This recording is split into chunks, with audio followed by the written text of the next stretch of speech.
Ya estamos en el café de Diario 55, es viernes, cerramos la semana laboral. Político, abogado y deportista, con él estaremos conversando. Giovanni Tejada, del Partido Revolucionario Dominicano. Buenos días, señor Tejada. Buen día amigos, un placer para mí estar de nuevo. Aunque tenía mucho tiempo que no. Hace unos días, pero hoy viernes vamos a aprovecharlo porque hay muchas expectativas hoy en torno a Marilady, Paulino. Oh, claro. Y ver la situación de los atletas dominicanos, porque hoy estamos viendo estos de élite que nos representan, pero han guayado la yuca y de dónde vienen, y si comparamos aquellos que comen ya, que nacen en tiempo de pañales, de conflé y de buena alimentación, y nosotros comiendo aquí plátano a veces está vacío. Así es. Los atletas que tenemos que han sido formados aquí y desarrollados aquí son verdaderos héroes, porque se desarrollan en el medio de carencias. Mira esa propia Marilady que al principio del ascenso de este gobierno tuvo problemas porque no podía mantener al entrenador que la entrenaba aquí en República Dominicana, que era un cubano, y tenía ella que buscarse de donde sea para poder mantener ese técnico aquí. Yo creo que afortunadamente luego como que se apareció eso, pero ya tuve la angustia que se vive un atleta, porque en la República Dominicana no hay una política deportiva efectiva, y no lo digo por este gobierno, sino por los demás. Aquí siempre hemos carecido de una política deportiva. Nosotros cuando fuimos legisladores, yo recuerdo, perteneciendo yo a la Comisión de Deportes de la Cámara de Diputados, quisimos en múltiples ocasiones aprobar la Ley Nacional de Deportes, los intereses que, como siempre, confluyen alrededor de un proyecto como este. Siempre torpedeamos la posibilidad de que se aprobara. Ahí venían los intereses del Comité Olímpico, de las federaciones, en fin, nunca se pudo. Estos 15 millones de oro, plata, 10, 8 bronce, son una especie de compensación. Eso es populismo. Es populismo. Populismo. Somos el país que más caro paga. Aunque es bueno que los atletas que, para compensar, como tú dices, se lo den. O sea, uno entiende, pero el problema no es ese. El problema es que el Estado tiene que crear políticas públicas tendentes a que el deporte se masifique. Yo soy de lo que entiende que el deporte debe comenzar en las escuelas, porque las grandes potencias deportivas, por ahí es que han empezado. Claro. Sin embargo, nosotros tenemos una ausencia total en los centros educativos de una política deportiva. Los grandes colegios privados. Bueno, los grandes colegios privados tienen, pero fíjate que los grandes colegios tienen ciertamente, bueno, ahora están practicando mucho el fútbol en los colegios privados, y tienen entrenadores, que dicho sea de paso, tienen gente para que cuiden a los muchachos mientras están aprendiendo, pero no tienen verdaderos técnicos. O sea, tú te tomas, por ejemplo, países con quizás menos posibilidades económicas que la República Dominicana, tienen mayores éxitos en los deportes. Y te voy a citar un caso que está ahí, el caso cubano, que aunque la calidad ha subido mucho en toda América Latina, y por eso la hegemonía de los cubanos en el deporte parece entrar en amenaza. Un tema económico también. Sí, pero pues tiene menos posibilidad económica que nosotros, sin embargo, desarrolla mejor el deporte que nosotros, porque hay una política deportiva que viene desde... Te digo, ¿cómo miden? Un método, si se quiere, hasta cierto punto rupestre, pero es el medio de que disponen los atletas cubanos para determinar las actitudes que pueda tener, si puede ser un bueno en atletismo, si va a tener suficiente estatura como para ser un baloncelista, si tiene actitudes para el béisbol, para el boxeo. Ellos toman el cuerpo del atleta desde niño, con una plomada, lo van determinando, o sea, por la carencia sin embargo, salen buenos atletas. Que ayer casualmente un atleta cubano hizo lo que parece que va a ser imposible de superar, 5 medallas olímpicas. O sea, tiene más de 20 años ganando en la lucha grecorromana, y eso es algo digno de admirar. Yo veía eso y dije, pero esto no puede ser. Aquí lamentablemente los atletas de cierta categoría tienen que enrolarse a las filas policiales y militares para poder tener un salario o tener una entrada que le permita poder mantenerse. Claro. Yo creo que aquí debe haber una implementación de políticas públicas tendente a masificar la práctica del deporte, pero tenemos que formar buenos técnicos en cada una de las disciplinas, que lamentablemente no lo tenemos. Fíjate que la mayoría de técnicos que tenemos en disciplinas son extranjeros.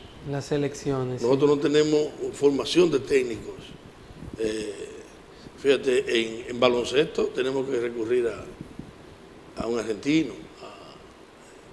¿En voleibol? En voleibol son brasileiros y en principio eran cubanos. Así es. O sea, es decir, tenemos que tener una escuela deportiva. Aquí, sin embargo, no la tenemos. Y esa es la realidad. Entonces, eso de que 15 millones, bueno, está bien, que se lo den a los atletas, pero eso no va a resolver el problema en el deporte. Hay que reformularlo, el equipo de voleibol, como que ya llegamos a un tope y no hemos pasado de ahí. Fíjate que son cíclicos.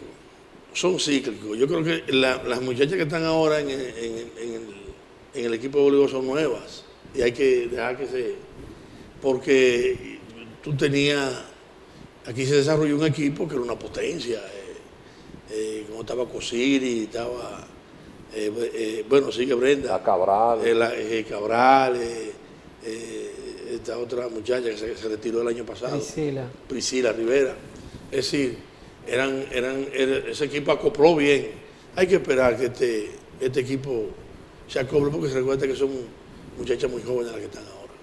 Y ahora que tenemos tanda extendida, sería una oportunidad para que parte de tiempo, sobre todo por las tardes, que ya sabemos que después que uno almuerza por un tema natural, biológico, el sopor lleva a que entender las cosas sea más lento, claro. se pueda trabajar disciplinas de ese tipo. Una de las cosas, una de las ideas de la tanda extendida era precisamente esa. Pero hay que dotar entonces los centros educativos de buenos gimnasios, de buenas canchas. No pueden ser, la infraestructura que se está haciendo de las escuelas aquí no contempla la práctica del deporte en los planteles escolares, porque son escuelitas. O sea, usted no puede meter una cancha de fútbol en los espacios que se están construyendo las escuelas. No puede meter un estadio de béisbol. No puede meter, no puede hacer un techado para tú meter una buena cancha. Pero todos los municipios tienen ya hoy día un play, una cancha, sí, que se puede coordinar. Pero eso tiene que ser. Eso tiene que ser en un solo plantel. Cuando tú saques el muchacho de la escuela, tú le estás diciendo con eso que lo que ellos van a hacer fuera de ahí no es parte de su currículum. Entonces, aquí deben de crear centros educativos que tengan todas esas facilidades. Y eso es con el presupuesto que tiene el Ministerio de Educación. Eso da. Y si lo combina con el Ministerio de Deporte, mucho más fácil. Volviendo a los técnicos, parece que no hay suficientes profesores de educación física entrenados, formados para esa área. Así es. Y aquí había una escuela de educación física, para formar profesores de educación física. Había una escuela en República Dominicana. pero eso desapareció. Porque como fue desapareciendo el deporte de las escuelas, no tuvo. Y es por ahí que hay que empezar. Ahí que se identifique el atleta, desde que está en párvulo. Tú lo vas identificando. La mayoría de esos atletas que participan en los juegos escolares son formados ya fuera de la institución. Claro. No, y generalmente, por ejemplo, nosotros tenemos la selección de baloncesto dominicana, pero la mayoría de esos atletas ninguno fueron formados aquí. La mayoría de esos integrantes de esos equipos fueron formados como atletas aquí. No, igual que en el voleibol, ahí funciona ya un equipo extra, que es lo que forman a esos jugadores. O sea, Sí. tienen un patronato. Sí, pero en el caso de voleibol se da una situación muy especial. Y es que Cristóbal Marte, y hay que decirlo públicamente, hay que reconocerlo, ha hecho una excelente labor. Sí, el papá del voleibol dominicano. Ha hecho esfuerzo extraordinario por mantener ese equipo en las condiciones que lo tiene. Ninguna otra disciplina ha encontrado un padrino así. Pero no puede ser así. O sea, y si mañana Cristóbal Marte se muere, Dios lo libre de mal. Se acabó el voleibol. No puede ser así. Así. Bueno, pues vamos a desear éxito y todos los ojos puestos en Marilady esta tarde. Ah, que no, la claro, vamos a esperanza pujar. que tenemos los dominicanos, Vamos a pujar. más allá del bronce, Sí, sí. que es lo que hemos obtenido hasta ahora. Vamos a hablar de política con Giovanni PRD, vimos renuncia por ahí recientemente. Los partidos políticos están en un proceso de revisión después del proceso electoral, pero el PRD en vez de revisión lo que va es aminorándose la cantidad de miembros. Mira, con la crisis que de hace tiempo viene azotando las organizaciones políticas, no solo el PRD ha salido perjudicado con eso, quizás el que más lo ha sido el PRD, pero igual ocurre con el PLD, igual ocurre con la Fuerza del Pueblo, y va a ocurrir con el PRM cuando abandone el poder, porque hay una crisis ideológica en los partidos políticos. No sé si he dicho en este programa que yo creo, o sea, conforme lo que se vislumbra en el panorama político, yo decía que aquí hay un solo partido político, dividido en colores. Por eso tú ves que los saltos van y vienen conforme al que salta le convenga. Pero ninguna diferencia ni conceptual, ni mucho menos ideológica, te empuja a ti a abandonar un partido para irte a otro. Tú te vas de este partido porque te conviene más estar allí, porque tú entiendes que allí se pueden realizar tus apetencias personales de manera más rápida. Entonces, nosotros sabíamos que el ascenso al poder del PRM iba a significar una merma significativa para el PRD, porque le facilitaba el salto a muchos compañeros que estaban en esta organización, porque en ese momento le convenía personalmente. Bueno, ¿cómo se lo facilita? Bueno, PRD y PRM es lo mismo, me voy para allá. Pero no se van cuando el PRM está en la oposición, se van cuando el PRM llega al gobierno.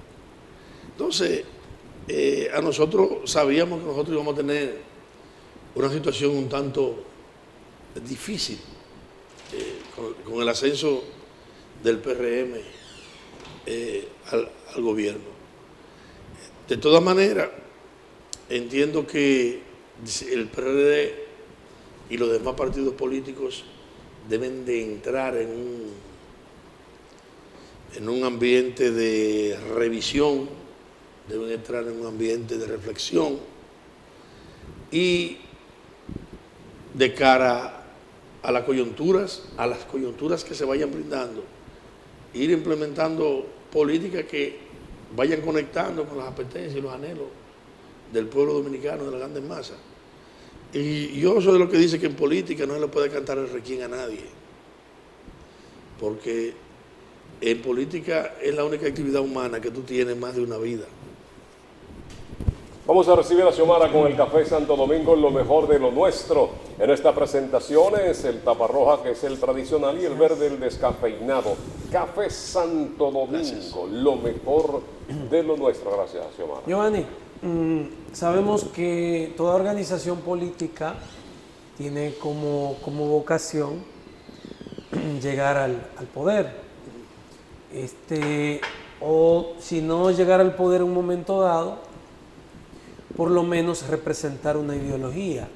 Siendo la cosa como tú planteas, es decir, estamos viviendo una política en la República Dominicana con partidos, que ya la ideología es una cosa que se ha quedado al pasado, es una cosa más de la praxis política, y que después de estas elecciones para gran parte de la población dominicana, el PRD no representa una opción de poder.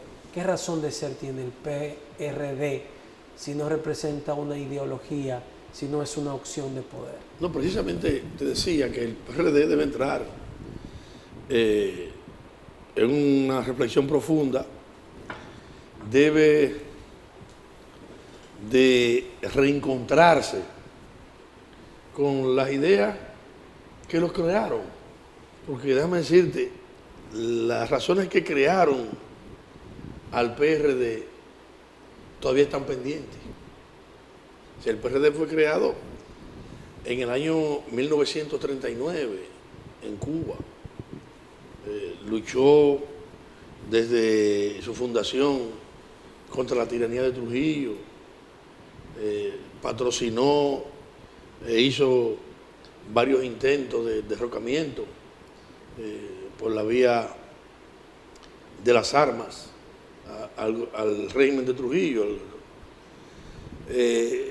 Y los objetivos del PRD están claramente definidos en su lema: libertad, democracia, justicia social.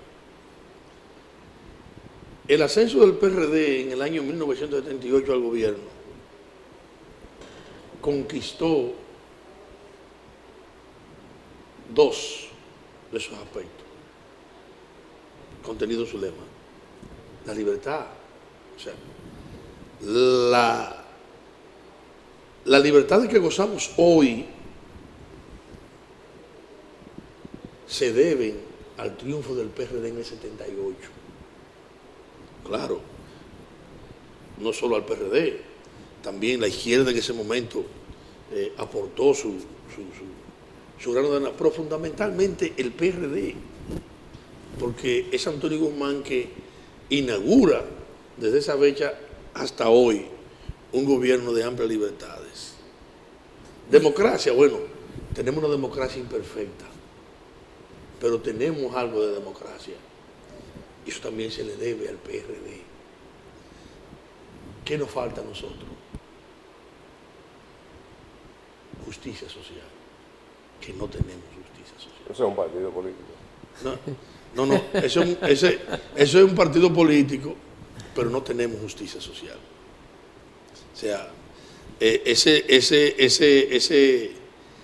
aspecto está contenido en el lema que dejó fundado el PRD: libertad, democracia, justicia social.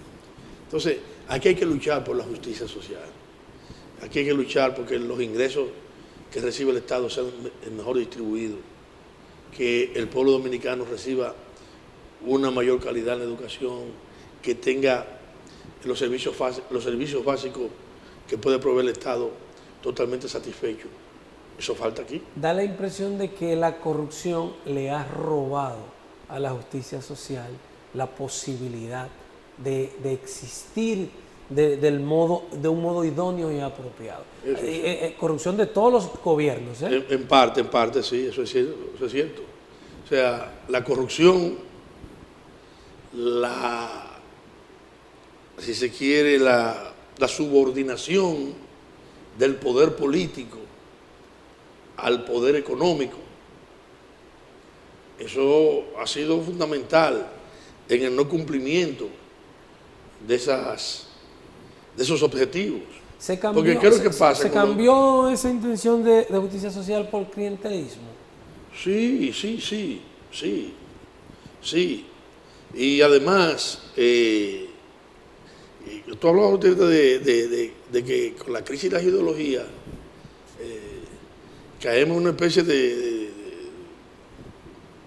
la praxis de la que determina los pasos que damos. Pero no, mira, yo creo que el pragmatismo es si se quiere, tiene un contenido filosófico demasiado alto. Pero es que esa praxis, ese pragmatismo no ha sido entendido en sentido filosófico. Es decir, algo práctico, tú dices, bueno, para yo llegar a sentarme en este sillón, tengo que venir por la izquierda, por la derecha, o por el centro. Bueno, por el centro me cuesta un poquito más, pero quizá por la izquierda. La cuestión es llegar al sillón. Pero tú dices, bueno, conseguir la salida más práctica es la de que me facilite mejor llegar al sillón. Esa es la praxis.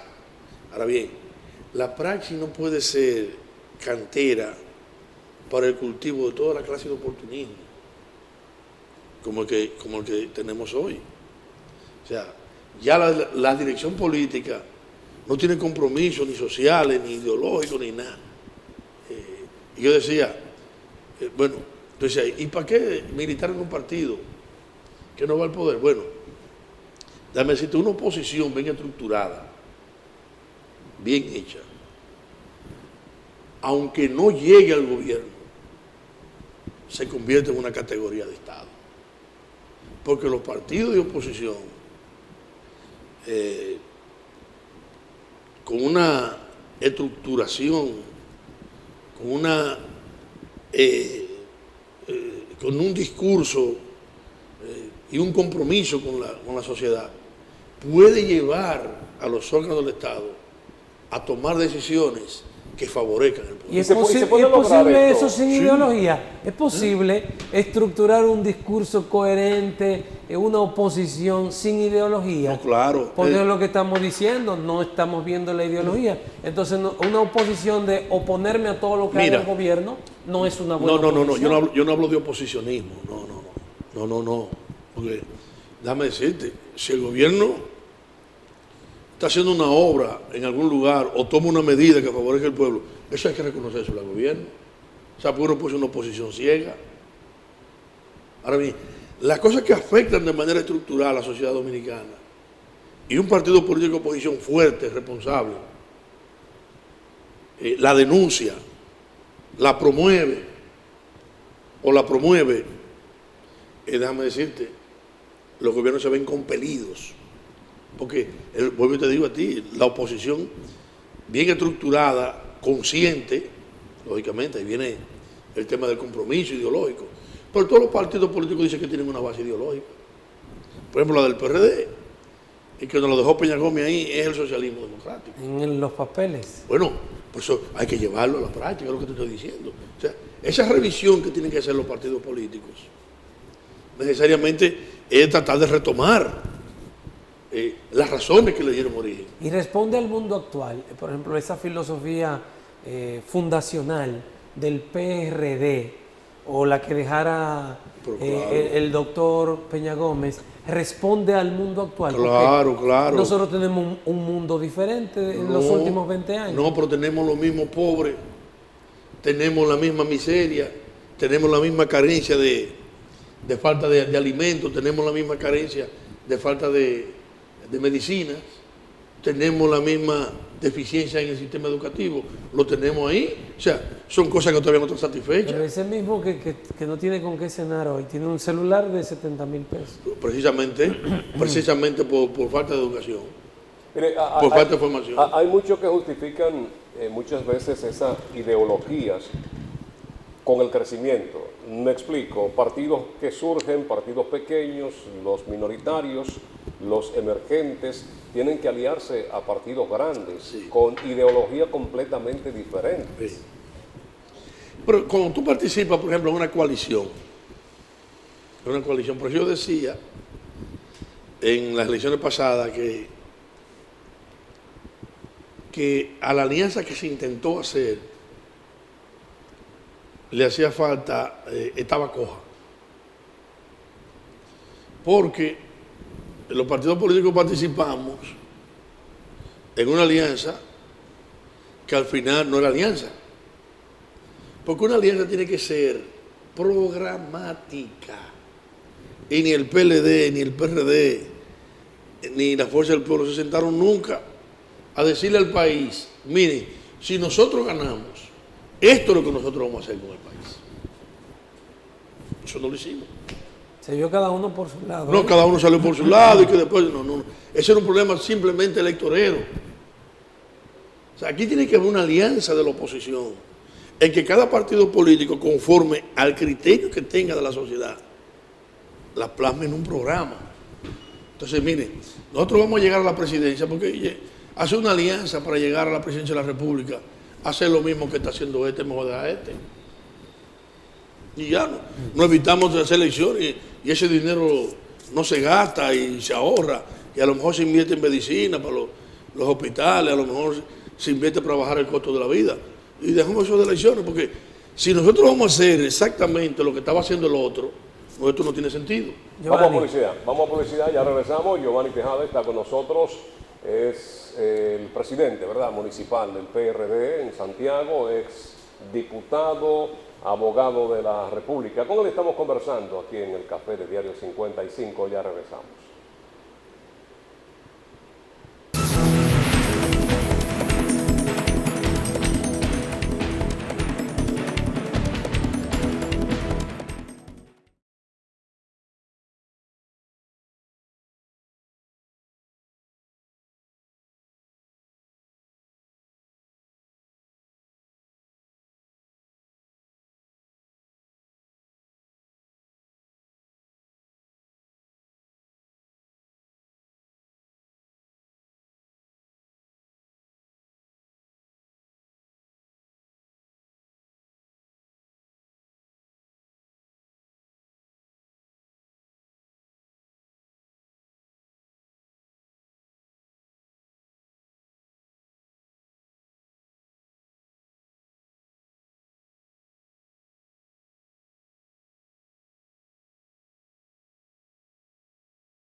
Hay que aprovechar estos minutos que nos restan de programa con Giovanni Tejada para hablar de reforma, él con su experiencia legislativa, su experiencia que ha adquirido a través de los años ligados a la política. Son varios los temas, los puntos que ha planteado el presidente de la República y que parece ser someterá a partir de su próximo gobierno, el 16 de agosto. Nosotros que hemos estado aquí, incluso somos partidarios de la misma reducción de la cantidad de diputados que hoy tenemos. Santiago tiene 18 de 190 diputados y ha estado en el tapete el tema del Parlacén, que nosotros venimos tocándolo desde hace mucho tiempo, que uno no se explica ni sabe qué es lo que hacen y es excesiva esa representación que tenemos aquí. En este primer tema, ¿cuál es tu opinión? Mira, la Constitución no necesita reformarse. O sea, pero entiendo yo políticamente y sin temor a caer en especulación, esa reforma que está promoviendo Luis Abinader, que decía hace 5 años que la Constitución no se tocaba. Por eso fue y marchó al Congreso. Hicieron aquel espectáculo en el Congreso para que la Constitución no se tocara. Sí, pero para que no se reeligiera Danilo Medina. Bueno, entonces ok. Pero esta reforma... La intención es distinta. No igualita. ¿Y por qué? Él no pretende reelegirse. Esta reforma, lo único, y ya lo veremos, que pretende es rehabilitar a Luis Abinader. ¿Rehabilitarlo? Sí. Es lo único problema. Porque las reformas que se están proponiendo ahí son risibles. O sea, el problema de este país se resuelve reduciendo la cantidad de diputados. No.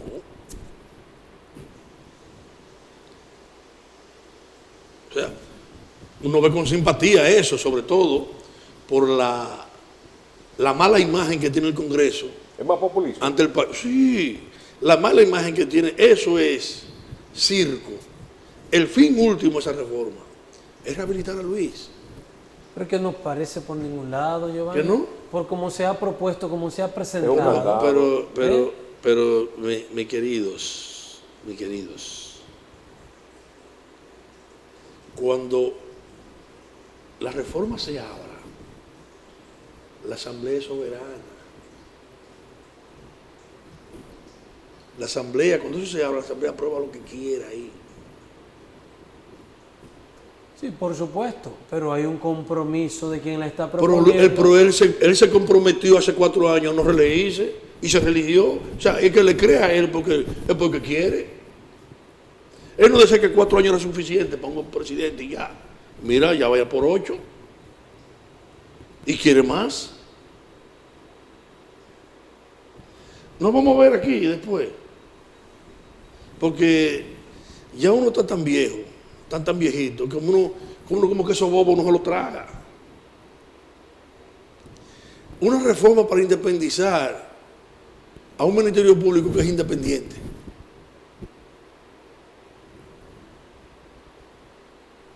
Hay una ley orgánica del Ministerio Público, de carrera del Ministerio. Pero sigue siendo el presidente quien nombra. decide. Y conforme al método que está proponiendo, va a ser presidente también, lo va a nombrar.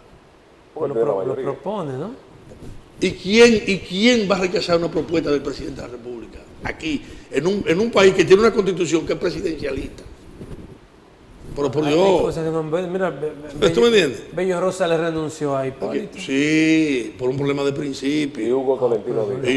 Y pues no todos los días. Y déjame decirte, del mismo partido político. Claro. Del mismo partido político. Claro. No todos los días aparece un funcionario de esa naturaleza. Y sobre todo, que antes de nombrarte, te dicen a qué tú vas para allá. Entonces, mire, en toda parte del mundo, el Procurador General de la República lo nombra el Presidente de la República, que es su brazo ejecutor de la política criminal del Estado. Y la otra parte de ese elemento de sacarlo al procurador del Consejo Nacional de la Magistratura. Creo que eso sería bueno, pero tampoco el procurador está entorpeciendo las cosas que se eligen ahí. Genera más equilibrio porque no es un hombre Pues del digo presidente, es un digo- hombre menos del digo, ¿qué partido va a hacer el procurador? El procurador quizás sea un voto del presidente de la República, una tensión ahí. Porque ni el procurador ni el presidente de la República, cuando van a decidir algo, opinan de manera diferente. Ahora también se han alegado que la Constitución tiene faltas ortográficas, que tiene un problema de semántica, la Constitución se ha estado aplicando así de manera eficiente. Por lo menos así la ha estado aplicando el Tribunal Constitucional. Eso es irrelevante. Eso es irrelevante. El otro punto, la unificación de las elecciones. ¿Cuál es tu posición? Mira, eso también es un punto atractivo. Es un punto atractivo para lo que quieren meterle a la ciudadanía, que la Constitución hay que reformarla. Sin embargo, eso tampoco va a significar absolutamente nada. Nada. O sea, ese no es el problema del país. Los problemas del país son otros.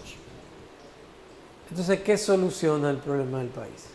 No. Aquí hay problemas estructurales. Aquí hay problemas de salud. Pero que no hay una acción específica que solucione los problemas. Precisamente por eso es lo que tenemos. Estas modificaciones se dirigen a cuestiones muy específicas. Claro, entonces, pero no es para solucionar. A cuestiones muy específicas que no resuelven nada. O sea, ¿para qué reformarla? De eso así. Y no es un llamado de la población la reducción del Congreso. No. Eso no es un llamado a la población. Eso, algunos sectores de la sociedad dominicana la ven con simpatía. Pero eso no es. Ese bien traído, mira, de manera bien manejada, es bien traída para convencer a la población dominicana que la Constitución hay que reformar. ¿Tú crees que los diputados van a votar, van a molar cuchillos para su propia garganta? No creo. ¿Tú crees que lo aprueben? Y con lo que vendría con la reforma fiscal, estamos reduciendo gastos para poder convencer a la población de que hay que aceptar esa reforma y de la manera en que van a aplicarla. ¿Está reduciendo los gastos del Estado?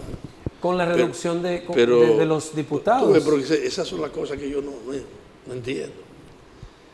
Te digo cuánto gastó el gobierno en 4 años en publicidad. Más de 50 mil millones de pesos. ¿De qué reducción de gastos que me están hablando? Con instituciones anunciándose que no tienen competencia, ni están en el mercado, ni nada. Promoviendo los incumbentes de esa institución y al propio presidente de la República. Pero hay promociones que son de campaña No, o de... es que no puede ser un Estado que esté en crisis como este. No puede darse el lujo de gastar 50 mil millones de pesos en publicidad. Estamos de acuerdo. Oye, ¿cómo es eso? Pero sí instituciones, aunque son instituciones únicas, sí pueden a través de la publicidad presentar sus iniciativas. Hubo un medio de comunicación que el último año recibió 1.200 millones de pesos. Y tú le haces una evaluación a ese canal para comprarlo y no cuesta ni la mitad. Pero aquí hay muchos que critican esos gastos del gobierno, pero sin embargo en campaña ellos gastan más de ahí, o un equivalente a proporción más de ahí. No, mira, fíjate, una cosa que tú gastes, el dinero que el Estado te provee, por ejemplo, a través de la ley de los partidos políticos, para esos fines, perfecto. Pero eso no es suficiente, tú pero lo sabes. Yo lo sé, pero yo lo que yo digo es lo siguiente: de las arcas del Estado, de los bolsillos míos, no pueden salir 50 mil millones de pesos. 50 mil, oye bien, 50 mil. Se hace Santiago otra vez. Aquí tenemos problemas. ¿De dónde te sacan esas cifras, Giovanni? Adiós, están ahí en los presupuestos. No, pero es que Mira, ellos dan otras el cifras. gobierno central gastó un promedio de 9 mil millones de pesos al año. Eso está ahí. Eso no lo estoy inventando yo. Si tú coges 9 y 9, 18, 18 y 18 son 36.000 millones. Por eso el gobierno central. Las instituciones descentralizadas también invirtieron una millonada. Entonces, tú dices, pero ven acá. Por ejemplo, tenemos a Santiago entaponado. Santiago está entaponado. Santiago no tiene vías expeditas de sur a norte, por eso se entapona. Pero se supone que están precisamente trabajando en el tema de la movilidad y la viabilidad. No, hombre, no, aquí están buscando soluciones cosméticas. Aquí la única solución que se ha hecho para mí es la de el monorriel, que habría que entonces ramificarlo para otros lugares. Eso es correcto. Pero mira, ahí no hicieron un teleférico y tú te pones a ver los vagones, están todos vacíos.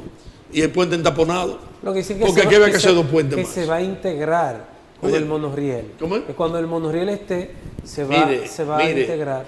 Mire, ese teleférico, eso fue un absurdo. Eso fue un absurdo. Y nosotros lo dijimos en este canal. Eso es un absurdo. Porque aquí el problema fundamental de Santiago es que nosotros tenemos que conectar la avenida Antonio Guzmán con la avenida Tuey de Cibolín. Y con el dinero que el gobierno invierte en publicidad, ¿lo hacemos eso? Ah, no, pero no. Porque los gobiernos no llegan ahí pensando en las futuras generaciones. Llegan pensando en las próximas elecciones. Entonces, este gobierno tiró la puerta por la ventana para reelegirse.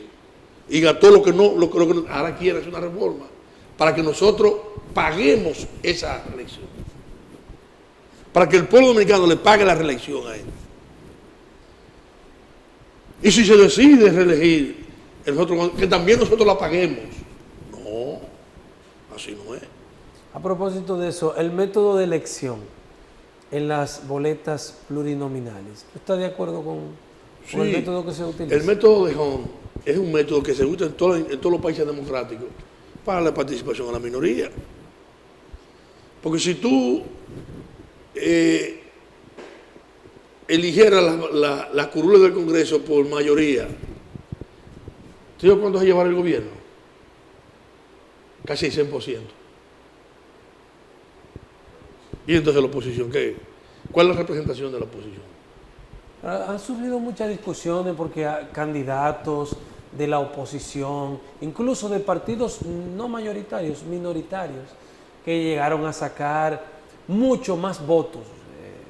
El caso de Horacio, por ejemplo, con 14.000 votos, y termina entrando el hijo de Charlie Mariotti con 3.000 votos. Y él se queda fuera con 14.000 y entra uno con 3.000. Sí, porque recuerda que nosotros tenemos un sistema de representatividad a través de los partidos políticos. Bueno, pero él viene por un partido. Claro, entonces ¿qué es lo que pasa? El problema fue seguro que el PLD en ese caso sacó mucho más votos que su partido. Sí, sin embargo, los ciudadanos de esa circunscripción en Santo Domingo preferían evidentemente al otro diputado. No, sacó más votos, pero preferían al otro partido. Pero que uno vota por un candidato. No, por los partidos. Uno marca el candidato. Es que la democracia dominicana. No, Giovanni, yo voté el día de las elecciones por 3 partidos. No, está bien. Por 3 partidos, porque no soy de ninguno. Bueno, pero, en la presidencial marqué un partido. ¿Y si tú te ibas a inscribir? En la diputación marqué otro partido y para senador otro partido. Yo no voté por el partido. Yo voté por candidatos. Entonces yo te digo a ti, ok, ve a todos los partidos políticos y vete a inscribir en la Junta como candidato. No, perfecto. Tú ¿No puedes? Tú vas por una institución. No, tú tienes que ir por un partido político. El voto del ciudadano consciente y crítico, se supone que la mayoría de los dominicanos no somos de ningún partido. Y los candidatos salen a buscar. Votamos por un candidato. Los candidatos salen a buscar los votos para ellos. Yo soy de opinión de que el voto preferencial se elimine. Que se elimine. Sí. Y después que se luchó tanto por eso. No. El problema es que eso no ha rendido el fruto que se pretendió que podía rendir. Porque ¿qué es lo que se buscaba con el voto preferencial? era legitimar el candidato frente a la población. O sea, que el candidato que saliera era el producto de la voluntad popular. Sin embargo, el sistema que tenemos impide eso. ¿Y qué es lo que se ha logrado con ese voto preferencial? Prostituir el voto por el legislativo. El que no tiene dinero no gana. No gana. Por más popular que sea, no gana. Porque es un voto que tiene una carga clientelar demasiado alta. ¿Y cómo se definirían las posiciones? Otra vez, ¿cómo se hacía antes? El que esté pegado en el partido le dan el voto. No, tú garantizas esa participación, obligando a hacer a los partidos políticos convenciones transparentes. Entonces, así el candidato no tiene que competir 2 veces. Tú haces una convención transparente y sometes un listado conforme al resultado de esa convención y lo somete. ¿Qué te va a garantizar eso? Te va a garantizar eso que se van a colar menos narcotraficantes, se van a colar menos banqueros, se van a colar menos gente ligada a actividades delincuenciales aquí. ¿Y qué garantiza eso? Sí, lo garantiza. Porque es lo mismo que se hace hacia afuera, Giovanni, se hace hacia adentro en el partido. No, mira, fíjate. Es que el que tiene el dinero, el narcotraficante famoso de aquí que fue diputado, le compró todos los dirigentes a los demás, y no podemos traer aquí a los compañeros que son los que no han dicho eso. No, pero escúchame. Los dirigentes internos del partido. No, pero escúchame, ¿qué es lo que pasa ahora mismo? Ahora mismo, los partidos políticos, en su afán de ganar hacia afuera, que fue lo que pasó con el PRM en el 20, era bueno, pensaría el PRM, y nosotros vamos con un partido que está en el Estado, tiene los recursos del Estado. Nosotros tenemos que buscar recursos donde sea para ganar. De donde sea lo cogemos. Entonces, ¿qué hicieron? Que le cogieron dinero y le dieron candidatura a gente que todo el mundo sabe que se dedicaba aquí. Pero que eran miembros de su partido. Porque ellos, los estatutos lo establecen, que tienen que tener un mínimo de tiempo para poder aspirar. Pero déjame decirte, Fran, mira, hay una realidad. Cuando el partido era por listado cerrado, la representación en el Congreso era mucho mejor y de más calidad. ¿Quiénes eran los diputados del PRD en ese entonces? Aquí en Santiago. Ambiori Díaz Estrella, una persona intachable, de una vida prístina, honrada, un abogado de prestigio y con capacidad. Víctor Méndez, Orlando Estrella, de Licey, Getulio Santos Liranzo, de Villa González. Eran gente que tú no tenías cómo. Entonces, en la capital hubo Tolentino Díaz, Tony Raful, eran verdadera representación del partido. Entonces, había calidad en el Congreso. Ahora no. Ahora con este mercado que se abre, ¿qué tenemos en el Congreso? Tenemos un Congreso malo. Pero lo que decimos es que también a lo interno del partido hay un mercado. Sí, no, porque los partidos políticos se cuidarían más. Digo, ¿por qué se cuidarían más? Porque ya el partido político no tiene necesariamente que depender de los bolsillos de un candidato. No. Hay el partido político que mete un narcotraficante en una lista tiene problemas. Porque me ganan una. No. Sí, es de conocimiento público, pero nosotros sabemos que aquí que hay muchos capitales callados. Sí, yo lo sé. Y todo líder de un intermedio o de un comité de base, cuando va un precandidato interno del partido, se lo dice, ¿qué tú me tienes a mí? Sí, precisamente por eso, porque ya tú se prostituyó. Gracias Giovanni por acompañarnos en esta mañana. Así cerramos nosotros la jornada laboral correspondiente esta semana. A ustedes, gracias por sintonizarnos. Giovanni Tejada ha estado con nosotros, abogado, presidente del Municipal PRD en Santiago. En nombre de Lenis Tejada Betancourt, Adalberto de León, en la producción general, Fran Rodríguez y todos los que somos parte de este espacio y las mañanas en el 55 agradecemos la sintonía. A las 10, buen día. El lunes, después de la misa, aquí nos reencontramos Dios delante con una entrega especial, luces y sombras de estos 4 primeros años de gobierno de Luis Abinader. Gracias por la sintonía.